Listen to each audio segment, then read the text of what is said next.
കരിഞ്ജീരകം അൽ ഹബ്ബത്തു സൗദ മരണമല്ലാത്ത സർവ്വരോഗങ്ങൾക്കും ശമനമാണെന്ന് നബി പറഞ്ഞിട്ടുണ്ട്.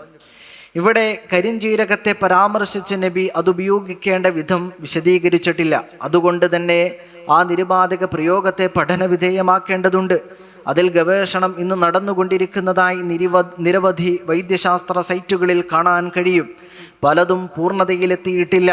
അവയിൽ നിന്നും കരിഞ്ജീരകത്തിൻ്റെ വ്യത്യസ്ത ഘടകങ്ങൾ പല രോഗങ്ങൾക്കും മരുന്നായി വർത്തിക്കുന്നുണ്ടെന്ന് മനസ്സിലാക്കാം.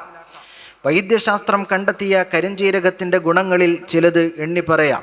1. കോശനാശവും നീർവീക്കവും തടയൽ. 2. പ്രതിരോധശേഷി വർദ്ധിപ്പിക്കൽ. 3. പ്രമേഹ നിയന്ത്രണം. 4. രോഗാണുനാശനം. 5. ചില ക്യാൻസർ കോശങ്ങളുടെ വളർച്ച മന്ദീകരിക്കൽ.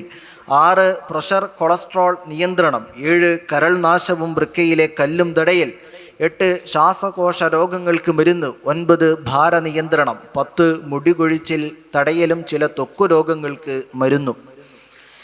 മറ്റു വസ്തുക്കൾക്കില്ലാത്ത പ്രത്യേകത രോഗശമനത്തിൻ്റെ കാര്യത്തിൽ ഒരു വസ്തുവിനുണ്ടാകുമ്പോൾ എല്ലാം എന്ന് പ്രയോഗിക്കുക സർവാംഗീകൃതമായ സാഹിത്യരീതിയാണ്. മലയാളത്തിലും സമാനമായ പ്രയോഗങ്ങൾ കാണാം.